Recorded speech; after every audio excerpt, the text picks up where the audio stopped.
بسم اللہ الرحمن الرحیم۔ الصلاۃ والسلام علیک یا رسول اللہ وعلی آلک و صحابک یا حبیب اللہ۔ اللہم صلی علی محمد وعلی آل محمد صلی اللہ علیک یا محمد نور من نور اللہ۔ ان الذین یحبون ان تشیع الفاحشہ لہم عذاب علیم فی الدنیا والآخرہ۔ قال نبی صلی اللہ علیہ وسلم من رآ منکم منکرا فلیغیرہ بیدہ فإن لم یستطع فبلسانہ فإن لم یستطع فبقلبہ۔ صدق اللہ العظیم۔ ہر چیز کے دو پہلو، ایک اچھائی کا اور ایک برائی کا۔ قرآن پاک میں یہ ہے نا، یضل بہ کثیرا ویہدی بہ کثیرا، بعضوں کو گمراہ کرتا ہے اور بعضوں کو ہدایت دیتا ہے۔ ہدایت والے انعام یافتہ فضل یافتہ لوگ ہیں، اور گمراہی والے غیر المغضوب علیہم ولا الضالین۔ سوشل میڈیا یہ جو کردار ادا کر رہا ہے، اس کو لوگوں نے اپنی ایک آخرت خراب کرنے کا سامان بنا لیا ہے۔ جن لوگوں نے، جن ملکوں نے ان چیزوں کو ایجاد کیا ہے، انہوں نے تو اپنے کاروبار کو بڑھا لیا اور ہمارے کلچر کو، ہماری تہذیب کو خراب کر لیا۔ ہم نے کبھی بھی اس کو مثبت انداز میں نہیں لیا کہ فیس بک کے ذریعے، انسٹاگرام کے ذریعے، ٹک ٹاک کے ذریعے کسی کو مثبت پیغام دیں، کسی کو اچھائی اور نیکی کی بات بتائیں۔ یہ اس دور میں ہم نے قسم کھا لی ہے کہ نہ مدارس میں اور نہ ہی انگلش میڈیم سکولوں میں کوئی اچھائی کی بات بتائیں گے، نہ کوئی نیکی تقوی اور پرہیزگاری کی بات بتائیں گے۔ اس انگلش میڈیم سکولوں سے تو توقع ہے نہیں ہے کہ وہ کسی کو اچھی بات بتائیں گے، وہ تو لباس اتارنے کی اور ننگا ہونے کی باتیں کر رہے ہیں اور کر رہے ہیں۔ شک ہو تو جا کے جو فنکشن ہوتے ہیں نا سکولوں میں، ان میں دیکھ لیں۔ میں نے 17 سال 17 ایئرس ان سکولوں میں جو کچھ دیکھا ہے نا، پڑھا ہے، اور میں آج بھی دعوے سے کہتا ہوں کہ میری انگلیوں کے نشان بھی کو ایجوکیشن میں ہوتے ہوئے لڑکیوں اور لڑکوں کے چہروں پہ انگلیوں کے نشان چھاپے ہوتے تھے۔ مجھ سے یہ چیزیں برداشت نہیں ہوتی۔ مجھے کوئی بے شک دقیانوسی خیال کا تصور کرے تو یہ اس کی اپنی سوچ ہے۔ ہم نے نبی کا قول پڑھا ہے، جس نے کسی برائی کو دیکھا، برے کام کو دیکھا، برے انجام کو دیکھا، فَلْيُغَيِّرْهُ بِيَدِهِ، اس کو اپنے ہاتھ سے ڈنڈے کے زور سے اس کو روکے اور منع کرے۔ فَإِن لَّمْ يَسْتَطِعْ، اگر اس کی قدرت نہیں، فَبِلِسَانِهِ، زبان سے اسے بتا دے، سمجھا دے۔ اور اگر یہ بھی قدرت نہیں تو آخری درجہ یہ ہے فَبِقَلْبِهِ، اس کو دل سے برا جانے، اور یہ ضعیف ترین ایمان ہے۔ جو لوگ بے حیائی کا ارتکاب کرتے ہیں نا، اللہ ان کے بارے میں ارشاد فرماتا ہے، پھر اس کو پسند کرتے ہیں، بے حیائی کو پھیلا کر اس کو پسند بھی کرتے ہیں، لائک اور شیئر بھی مانگتے ہیں۔ لہم عذاب علیم فی الدنیا والآخرہ، ذلت اور دردناک قسم کا عذاب ہے دنیا میں بھی اور آخرت میں بھی۔ میرے پاس کئی ایسے مسائل آتے ہیں نا، جن کے اوپر سوچ کر عقل حیران رہ جاتی ہے، اب ان کو کیا جواب دوں اور کیسے حل کریں۔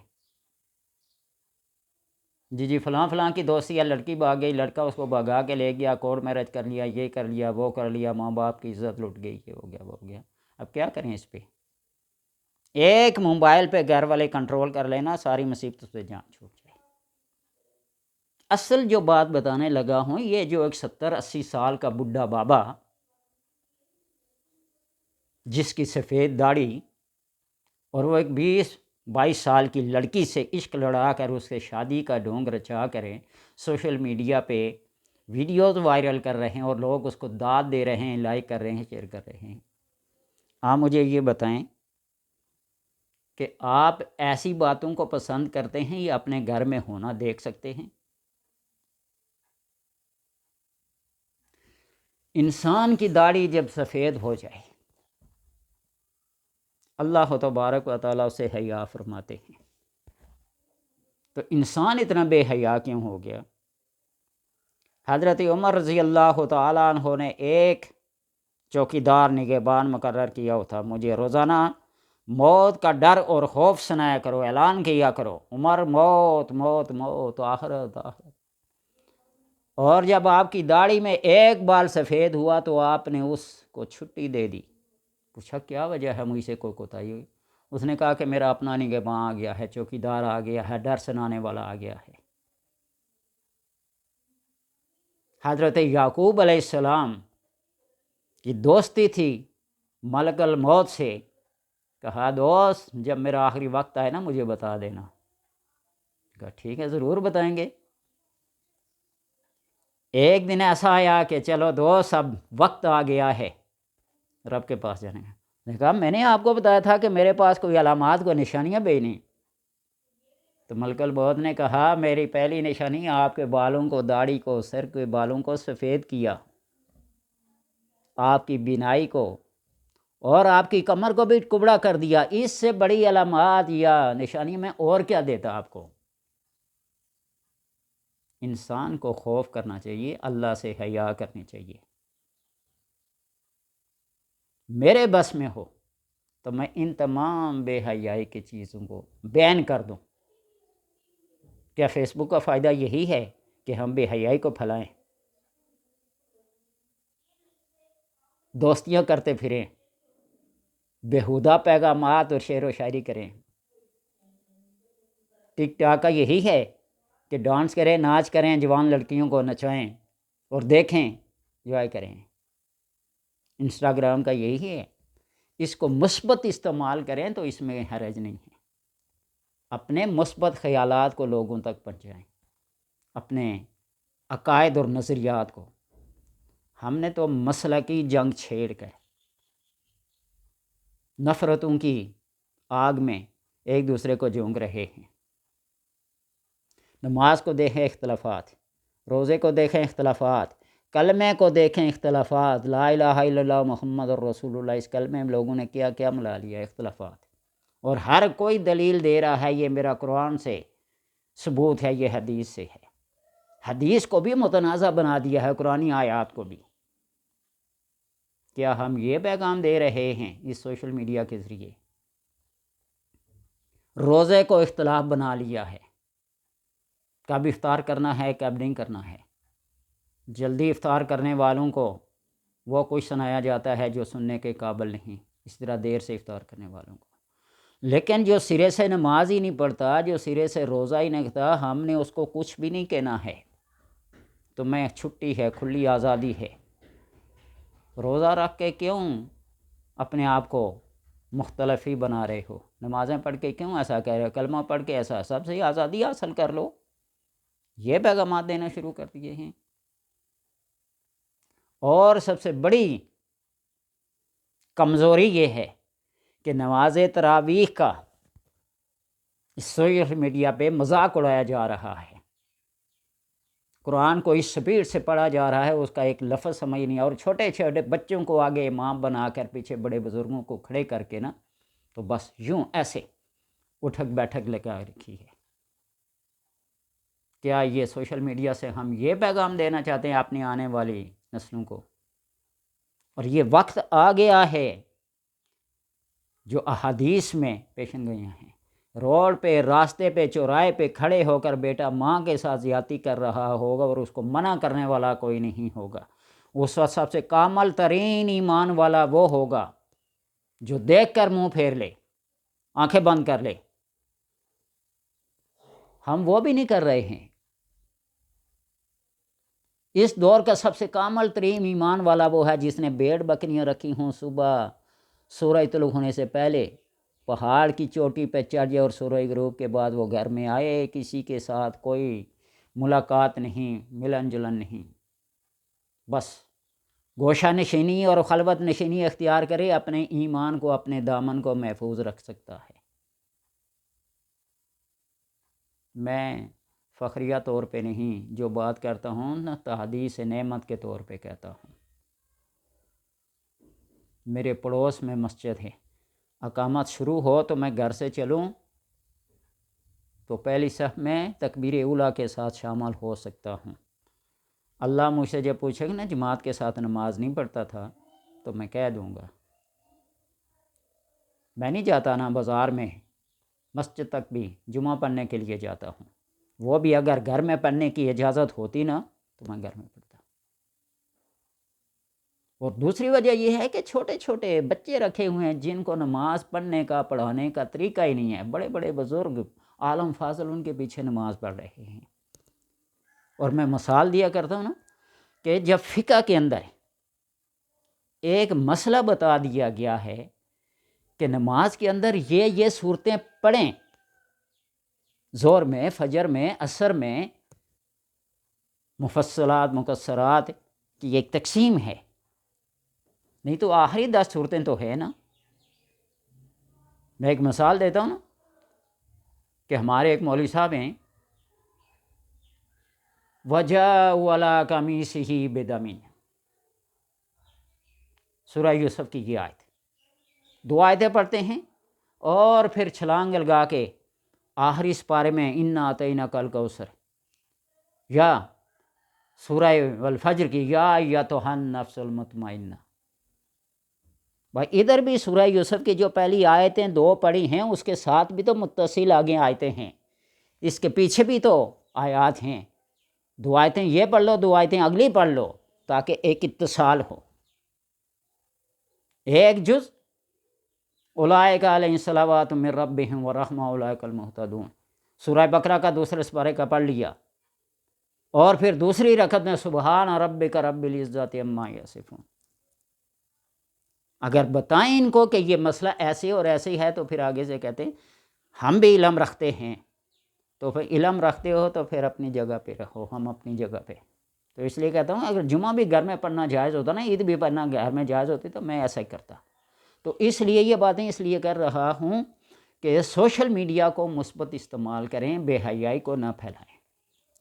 70 سال کے بابے کو یہ زیب نہیں دیتا، ایک 20-22 سالہ لڑکی کو یہ زیب نہیں دیتا کہ وہ ایسی الٹ پٹنگ باتیں کریں اور لوگوں کے جذبات کے ساتھ کھیلیں۔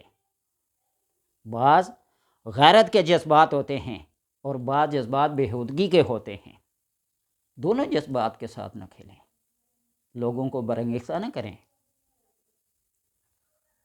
اور اسی طرح بے شمار مسائل اس سوشل میڈیا کے ذریعے سے جا رہے ہیں۔ ملکی حالات کو دیکھیے تو ہم ان چیزوں کے متحمل نہیں ہو سکتے۔